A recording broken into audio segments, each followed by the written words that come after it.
Hey everyone, welcome back. I'm Michael and we're going to be getting right back into some more Reddit stories. If you enjoy the video, make sure to leave a like and subscribe. Now, without further ado, let's begin. This story was posted by a user named CCan in the True Off My Chest subreddit. The post is titled, "I think I'm going to have to end things with the man I love because I don't want kids. My boyfriend and I have been together for the last 4 years. Our first date was essentially a sharing of our life stories, where we talked about everything and anything, whether it was deep or not. I would say that most of our relationship has been this way. Even when we fight, we take a break and regroup once emotions settle. When we disagree, we talk it through. He looks at me like I'm the most beautiful person he's ever seen. He constantly tells me how lucky he is to have me and how I deserve the world. We both love to cook and clean for each other, so we always have different games set up, and the loser gets to relax while the winner pampers them. I know it sounds weird, but it works for us. I love this man so much, and I know he loves me just as much." Now, here's the problem. A couple of months into our dating, the topic of kids came up. Communication is super important to both of us, so I told him I didn't want kids. He thought I was joking because all my friends and siblings have kids at this point, and I'm the fun Tia. I do love kids, but I don't want any of my own. I explained that to him and he said, well, maybe you haven't met the right guy. I had to sit him down and explain that while I do believe people can change, he cannot be with me expecting my opinion about kids to change. He needs to take my not wanting kids at face value instead of hoping that I will change my mind, because what if I don't? I asked him to think it through for a week or two and then we could revisit the topic, because at this point we were considering becoming official. But if kids were that important to him, then we needed to stop now before it gets much harder down the line. He later told me that kids are not that important to him and that he can see a future without them. Fast forward to a month ago, his parents and some extended family were visiting for my boyfriend's brother's wedding. I've always gotten along well with his parents, his brother, and his brother's now wife. His parents visit a couple of times a year and have always been so kind and thoughtful. At the wedding reception, I was being introduced to all of the family. Eventually, someone asked when my boyfriend and I were getting married, and my boyfriend just winked at the question because he knew I already knew he was planning to propose soon. He had asked way too many ring-related questions since he knows I hate diamonds, but wasn't sure which direction to go in since I barely wear rings. Later on, one of his cousins asked how I would feel about my future kid learning their native language, to which I responded, "Oh, I don't want kids, but I'm actually learning the language myself." There were a few family members around, including my boyfriend's parents, and they all gave me the "what the hell are you saying?" look. Not understanding why I was getting that look, I awkwardly laughed and asked everyone not to tell my boyfriend that I was learning the language because I wanted to surprise him. I went looking for my boyfriend and found his brother and the bride instead. We were talking and eventually I asked, "Hey, is it weird in your culture to not have kids? Because I got weird looks from your parents when I said I don't want kids." His brother proceeded to tell me that it's not weird, but that my boyfriend has always wanted to have kids, so it probably shocked their parents to hear that I didn't want any. Apparently, my boyfriend has always wanted at least 3 kids and has always been super excited about the idea of being a dad. I think his brother noticed the look on my face and backtracked a bit, saying something like, "Wait, it's not a big deal. He changed his mind because he loves you more than the idea of having kids." On the ride back home with my boyfriend, I asked him if he really is okay with not having kids. He sighed because apparently he had already heard from his parents about what I said. He apologized and admitted that he had stopped talking about kids since we've been together, but his parents always assumed we would eventually have them. He also said that sometimes he wonders if I will change my mind, though he doesn't think I ever will. He told me that when we talked about this while we were dating, he realized he could imagine a future without kids because he couldn't imagine a future without me. It's been a month since the wedding, but I've started to notice little things about my boyfriend. A lot of our friends have kids, and I always let them know they can bring their kids over instead of having to find a babysitter. I've noticed that my boyfriend looks slightly envious when he sees our friends interacting with their kids. Sometimes I see him look slightly dejected when he sees a family with a bunch of kids. Maybe this is all in my head now that I know he's always wanted to be a dad until he met me, or maybe it's not in my head. I truly want him to be happy, but I know I don't want to be a mom. I wish I felt differently, and I wish I could compromise on this for him, but I would never want to bring kids into this world knowing I don't want them. that wouldn't be fair to the child. And if his happiness means finding someone else to have kids with, then I will have to live with that. He knows something is wrong because he's told me that I feel far away lately. I think he knows why. I know I need to sit down with him and fully talk this out. Part of me feels like this conversation will lead to us breaking up because he really does want kids. I'm also worried that if he stays with me, he might resent me for not wanting them like he does. I just feel terrible. User Careless Welder said, "I'm sorry girl, but this is a huge issue. It's better to work on it now before marriage. You hear all these horror stories here about situations similar to yours." User Organic Fan said, "I've been in the same situation as you. I don't want kids and never have. I had to end a past relationship for that very reason. I thought maybe I could do it for her, but in the end, I couldn't. It's just a responsibility I never wanted to have. It's a hard decision to make, but it is the right one if you're not on the same page. There is no compromise in the kids or no kids scenario. I hope things work out for you two, but don't commit to something you don't want. You'll only regret it." To this, OP said, "I agree that there is no compromise. There is no concern about him pressuring me or me changing my mind for him. The idea of being pregnant has always been unsettling to me, so he knows that I plan on getting surgery eventually. I thought the kid issue was settled because he never talked about how important having kids was to him, and we just don't discuss kids in our future conversations. However, after the wedding, I've started noticing slight things with him, and I don't want him to live with regret. My concern is for him above all else." Update. 2 days after my original post, my boyfriend and I finally sat down to talk. As I suspected, he knew exactly what had been bothering me, but he didn't want to push me to have the conversation before I was ready. He started off by explaining why he is okay with not having kids. He grew up with his parents and brother and saw the joy his parents got from raising their children, but he also witnessed how unhappy they were in their marriage. Yes, they are still together, but they are more like co-parents or roommates than an actual couple. My boyfriend was very cynical about relationships growing up because he felt like he never saw enough happy couples.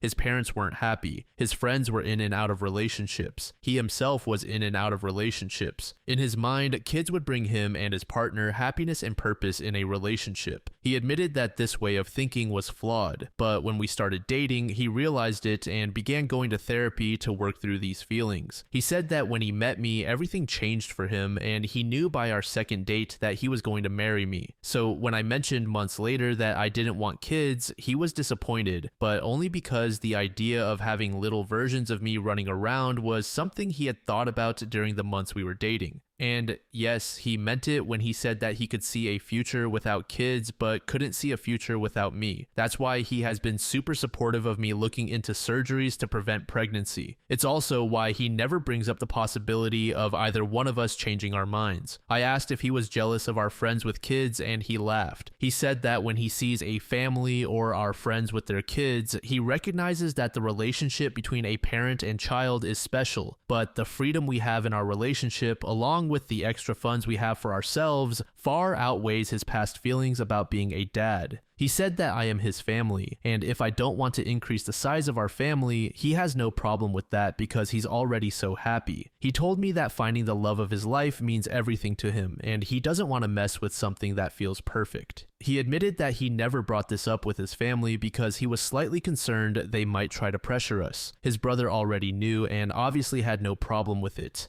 My boyfriend said that after the wedding, he had a talk with his parents and some close relatives about it. His parents aren't exactly thrilled, but my boyfriend confessed that he lied to them and told them he was the one who didn't want kids first. He wasn't sure how they would react and didn't want me to deal with any negative backlash. He told me that if I ever feel pressured about anything, whether it's from him, his family, or even my own family, I should let him know because we are partners and work through things together. He also said that if anyone makes a big deal about something that isn't their business, he isn't afraid to go no contact with them. I told him my main concern was that he might be putting my happiness above his own because he has a tendency to do that with people he loves. I didn't want him to regret anything later down the line. He said he understood my concern, but swore up and down that these 4 years have been the happiest of his life. The fact that I was so stressed about whether he was happy only proved further to him that we are meant for each other, because I also have a tendency to put his happiness above my own. Then he proposed. He used the original ring he bought during our first year together. I didn't even know he had bought a ring before. He explained that he would have proposed back then but held off because I had made a comment about wanting to wait at least 3 years before getting engaged. Now that he's making significantly more money, he'd been looking into going all out on a new ring. But honestly, I love the ring he originally bought. It isn't big or flashy, but it has a very unique design that is subtle yet beautiful. The color matches my boyfriend's eyes, which I'm always gushing about because they're so kind looking, and I told him there's no point in looking for another ring because this one is already perfect.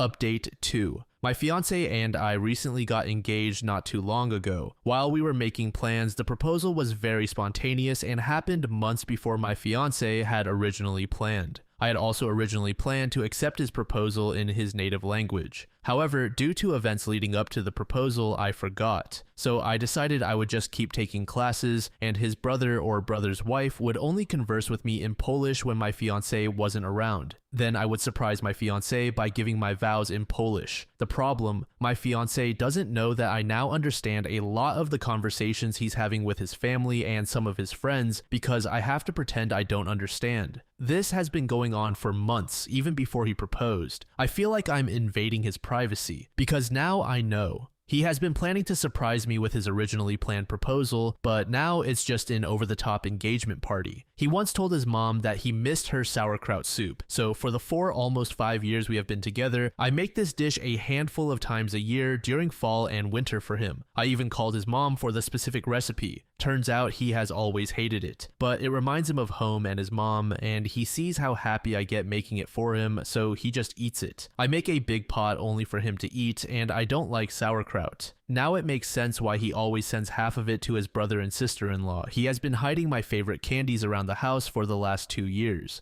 I find my favorite candies in places that surprise me, like a random drawer here or on a shelf there. I get so happy and run to him in excitement about these random candies I must have forgotten about. Nope. He just buys bags of them and places them in spots randomly because he loves how excited I get. I caught him telling his brother about this when his brother found one of the candies while going through one of our kitchen drawers. His brother thought the whole situation was hilarious because he's in on the fact that I understood the whole exchange. He has my period marked in his calendar so that he can be extra mindful and get me my favorite things during that week to help keep my mood up. He has always known that I lied about being a morning person. I said that when we first started dating because he always went to the gym in the morning and would invite me to go with him. 4 or 5 years later, we still go to the gym together, and while getting up at 5 a.m. is still a pain for me, it's worth spending that extra time with him, especially since we are both busy people. It turns out that if I fall asleep before him, he has trouble sleeping. I snore.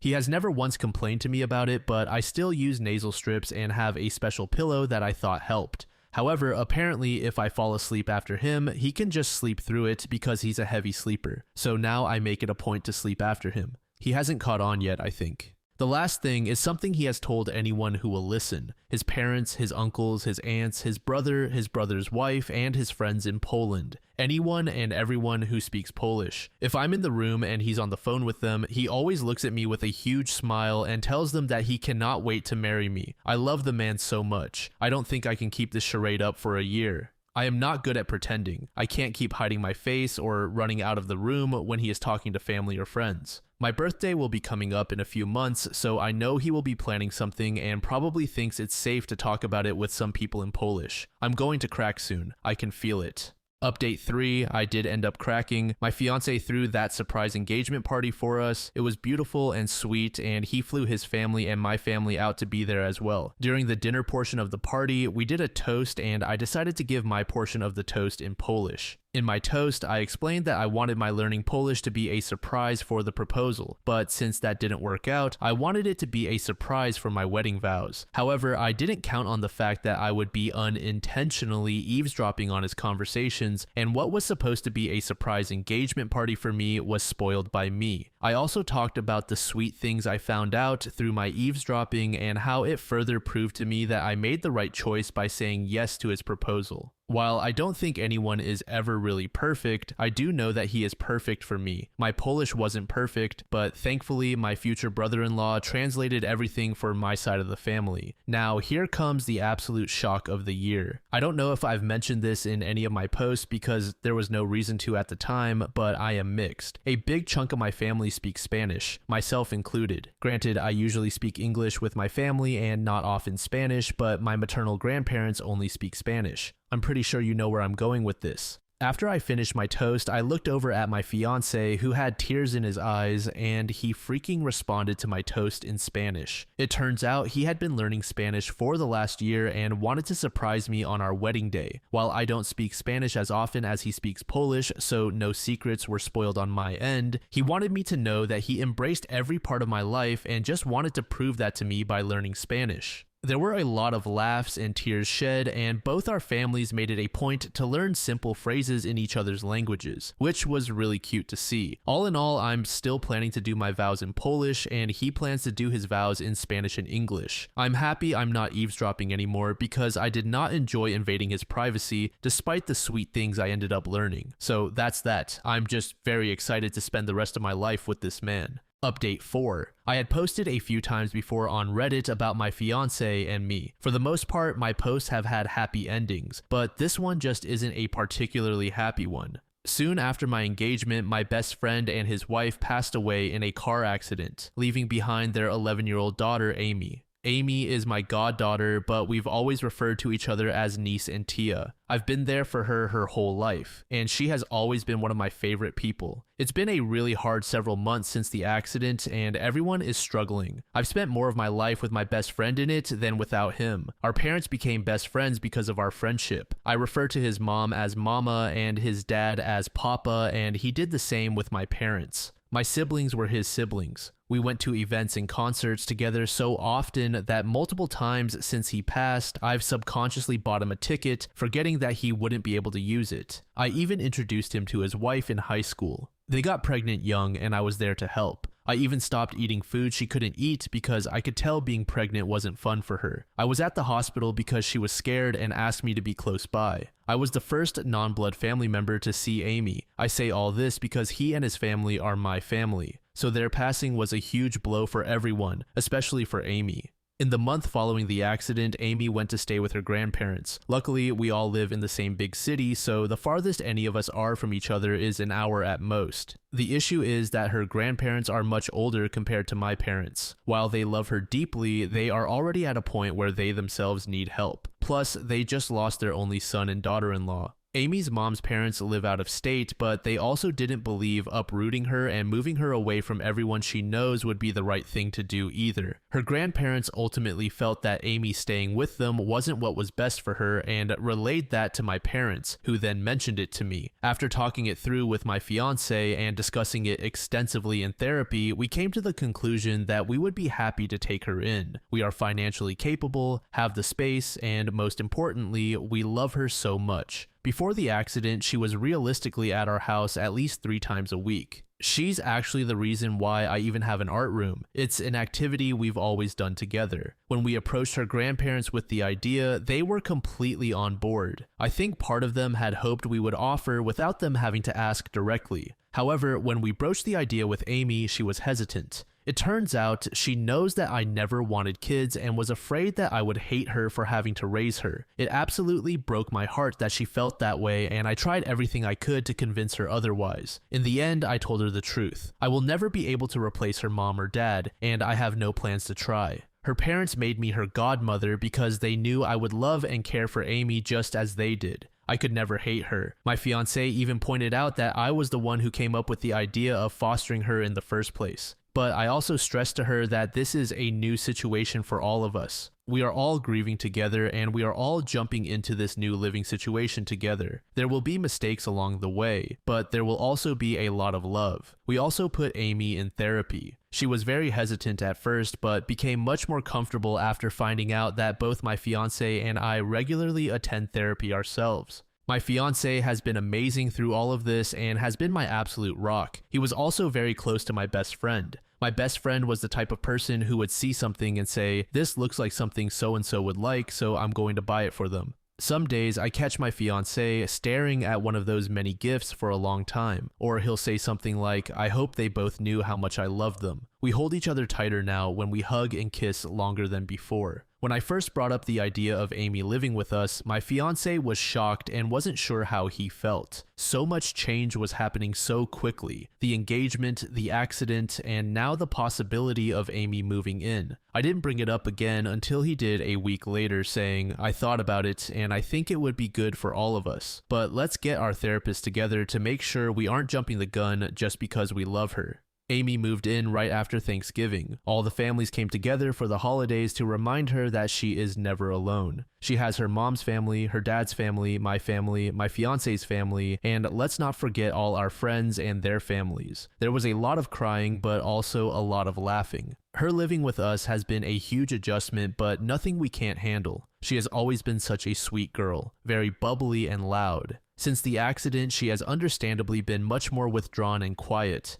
But I'm starting to see sparks of her old self come back, little by little. We had to switch her therapist a few times, but her current one has been incredibly helpful. Amy really likes her too. Her grades slipped a bit at first, but my fiance made it a point to sit down and do homework with her every day. The first few times he did this, she cried. He asked if she wanted him to stop, but it turns out it reminded her of her dad. It meant so much to her that her Tio was willing to help her too. I was expecting some rebellion, but that hasn't happened yet. Actually, she's been doing the absolute most. She'll clean up after us before we even have a chance to do it ourselves, or try to take on tasks that seem out of character for an 11-year-old. After some gentle prodding, we found out it's because she's afraid we'll get rid of her if she upsets us or does something wrong. That absolutely broke my heart. We've stressed to her that in no way has that even crossed our minds. We are here for her, and unless she wants nothing to do with us, we will continue to be here for her through both the good and bad times. Let me tell you, I cried so much that night, feeling terrible that she felt that way. I want her to know that our love is unconditional and always has been. We are also in the process of setting up a trust for her. Her parents left behind money and additional funds are coming in from their insurance policies. All of that is going into the trust for Amy. I will also contribute to it. Neither my fiance nor I will touch this trust. It is entirely hers. When she turns 18, she'll have access to use the money for college if she decides to go, with a set amount available every month for living expenses. If she decides not to go to college, she'll still have access to a set amount each month. When she turns 21, she'll have full access to the trust and can use it as she wishes. We'll do our best in the meantime to ensure she understands how to be responsible with it when the time comes. At the end of the day, she'll be an adult and we have to trust that she'll make good decisions. I also want to note that we didn't come to this decision on our own. We consulted all 4 sets of grandparents as well as a lawyer, and this approach is what we all agreed was best for Amy. When Amy is a little older and ready, we will discuss this with her, but for now, she's still young and dealing with so much already. Some nights I sleep with Amy in her bed because she cries herself to sleep and feels so alone. I don't know if that feeling will go away anytime soon. I think about how I'm in my 30s and I still can't imagine not having my parents, so I really have no idea what she's feeling. The best I can hope for is that I can help ease her pain, even just a little bit. Amy's mom was going to be my bridesmaid, and I had planned for Amy to be the flower girl, but now I'm thinking about asking Amy if she would prefer to be my bridesmaid instead.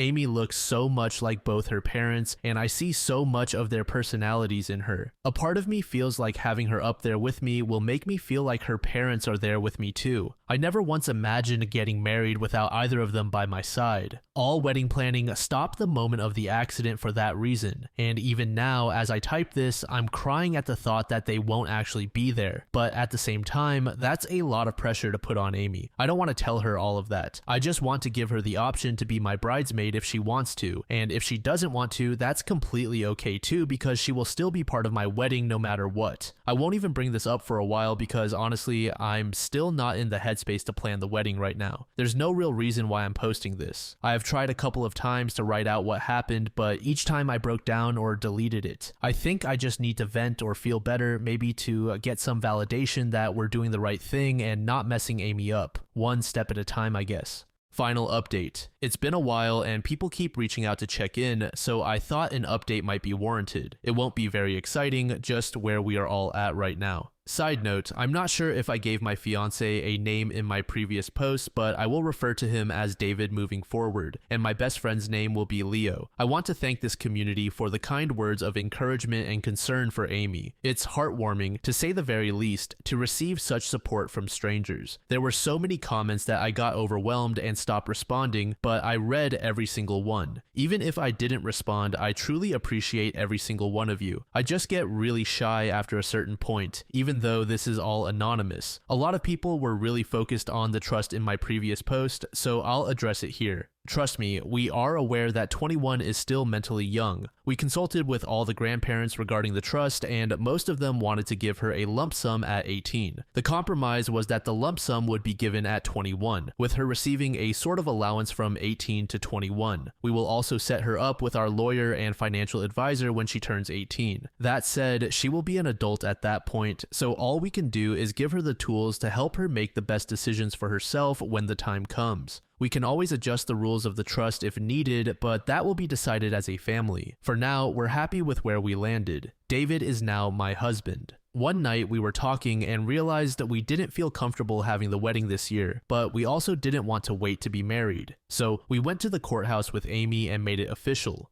We'll still have a wedding next year to make it official. We're all still in therapy, both individual and family, and we've also joined a support group for children who have lost parents. Amy seems to be doing really well in it. Amy is now 12. It was her first birthday without her parents, so I wish I could say it was an extremely happy occasion. This year has been full of firsts without them, and there will continue to be more. But despite crying a lot that day, Amy swears she wouldn't have been able to plan it better herself. So a bittersweet success. Amy has a best friend of 5-6 years named Monica. Monica is lovely. She's a bit sarcastic, which I find hilarious, and has such a kind soul. According to Amy, she tried to distance herself from Monica because she felt like she was too sad to be around and didn't want to be a burden. Monica promptly bussed over to our house and basically told Amy to knock it off, that she decides when Amy is too much. I was always team Monica, but that day solidified it for me. I would ride at dawn for her. We ended up getting Amy 2 rabbits. Why rabbits? Well, her parents' nickname for her was Bunny, and since we were already planning on getting some kind of animal companion for her, bunnies felt perfect. Plus, our state has an overwhelming number of rabbits in shelters, most of which get euthanized due to overpopulation, so they need all the love they can get. Why too?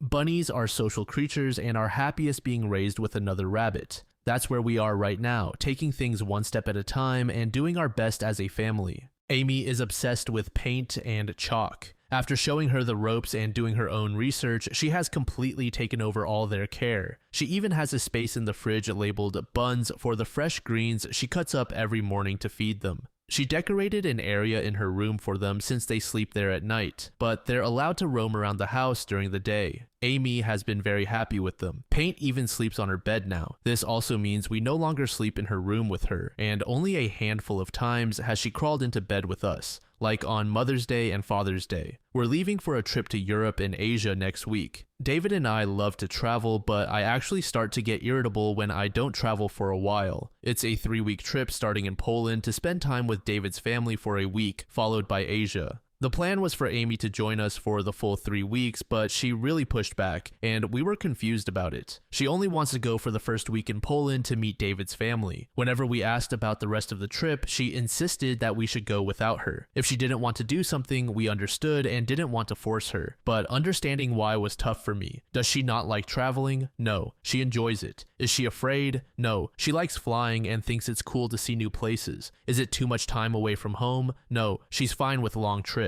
So why doesn't she want to go? She just wouldn't say. In family therapy, the trip came up and Amy finally explained why she didn't want to join us for the rest of the trip. She feels like David and I are prioritizing her too much, that we're taking her feelings into account more than we should. She feels like we aren't prioritizing our relationship or even our other friends and family. She worries that she's preventing us from doing things because we keep thinking about her first. I want to make this very clear. While David and I are absolutely prioritizing Amy more and 100% take her feelings into account when planning things, we still very much prioritize each other. We have a date night every week, and if we cancel for any reason, we always make up for it. Our date nights did stop for a few months after Amy moved in with us because we were adjusting, but now they're consistent again. Amy spends one night a week at Monica's house, which is usually when we do date night. We also go to the gym together every morning and we communicate throughout the day. That said, Amy made a very good point about our friends and extended family. It's been hard to balance having a child in the mix, and we've been a little neglectful of those relationships. Sure, our closest friends and family usually just come over to our house and aren't shy about being themselves around Amy, but there are events we've missed because we prioritized Amy instead. I'm not saying that prioritizing her was the wrong choice. It wasn't, but she highlighted that now that she feels safer with us, it's time for us to start nurturing our other relationships as well.